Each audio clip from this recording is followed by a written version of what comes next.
Matthias Vichera, père du fils de Marie Drucker, fait l'objet avec sa compagne d'une enquête préliminaire pour violence conjugale. Le directeur de Sciences Po Paris sort enfin du silence depuis la révélation de cette affaire. La suite après la publicité. Matthias Vichera, ex-compagnon de Marie Drucker et père de son fils Jean, 8 ans, a été placé en garde à vue dimanche 3 décembre avec sa désormais ex-compagne Anissa Bonnefond, avant d'être remis en liberté lundi. L'unité médico-judiciaire n'a pas relevé d'incapacité totale de travail sur aucun des deux, et aucun des deux n'a souhaité déposer plainte à ce stade. L'enquête se poursuit en préliminaire, a précisé le parquet de Paris. Les deux se sont réciproquement accusés de violence conjugale. On venait tout récemment d'apprendre que Matthias Vichera, qui est le directeur de Sciences Po Paris et administrateur de la FNSP, Fondation nationale des sciences politiques, allait s'adresser à l'ensemble des communautés de Sciences Po rapidement pour éclaircir la situation. C'est ce qu'a affirmé Laurence Bertrand d'Orléac, présidente de la FNSP, dans un message adressé lundi soir aux membres du conseil d'administration de l'établissement.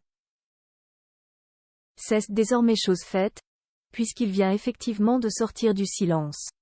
Il a écrit mardi aux étudiants, enseignants, salariés, membres des conseils de l'institution pour assurer qu'il entend, leurs émotions et leur promettre de les rencontrer très prochainement. Une information révélée par l'AFP ce mardi 5 décembre. Dans ce message également adressé aux anciens étudiants, il tient aussi à redire son attachement sincère et profond aux valeurs de leur établissement, a appris l'AFP auprès de la direction de Sciences Po. Je souhaite avant tout que ces événements n'altèrent pas le fonctionnement de notre institution, ajoute-t-il, alors que l'AFP révèle une déclaration commune tenue avec sa désormais ex-compagne, ce qu'on comprend d'après leur communiqué après leur garde à vue. Des éléments relatifs à notre vie privée ont été divulgués par la presse hier, lundi. Les ruptures sont rarement évidentes et ne devraient en aucune manière faire l'objet de communication dans les médias et les réseaux sociaux. Un devoir d'exemplarité pour rappel, cette affaire divulguée par l'AFP lundi 4 décembre a fait l'effet d'une bombe. Nous demandons la suspension immédiate de Vichera et sa démission pour des raisons d'exemplarité, a rapidement réagi Inès Fontenelle, vice-présidente étudiante au conseil de l'Institut, Union étudiante, et membre du conseil d'administration de la Fondation nationale des sciences politiques, FNSP. Rappelons que Matthias Vichera avait succédé en étant largement élu, en novembre 2021 à la tête de Sciences Po Paris à Frédéric Mion, contraint de démissionner en février de la même année pour avoir dissimulé les soupçons d'inceste visant le politologue Olivier Duhamel. Une affaire qu'Inès Fontenelle et les élèves de l'établissement n'oublient pas. On attend bien sûr d'avoir des éléments supplémentaires, mais on ne peut pas fermer les yeux sur ce sujet. Et encore moins dans le contexte de Sciences Po qui a connu l'affaire Duhamel, et plus récemment des blocages d'étudiants pour dénoncer le laxisme de l'institution face aux violences sexistes et sexuelles.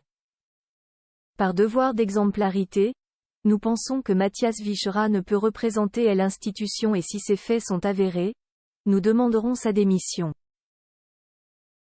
Dans un communiqué commun de Solidaire et l'Union étudiante de Sciences Po, les étudiants appellent à une assemblée générale mercredi à 19 h dans les locaux de l'école, dénonçant l'indécence du message de Matthias Vichera, qui n'ose mentionner les accusations auxquelles il fait face, a déclaré l'AFP ce mardi soir. En réalité, il n'y a même pas d'explication nécessaire, sa démission est la seule issue possible. En attendant, nous en appelons à la responsabilité de la direction de Sciences Po qui doit le suspendre immédiatement de ses fonctions, poursuit le communiqué. Rappelons qu'une cinquantaine d'étudiants ont bloqué l'entrée du bâtiment historique de Sciences Po Paris mardi matin, à l'appel de syndicats étudiants de l'institution, pour réclamer la démission de son directeur. La suite après la publicité.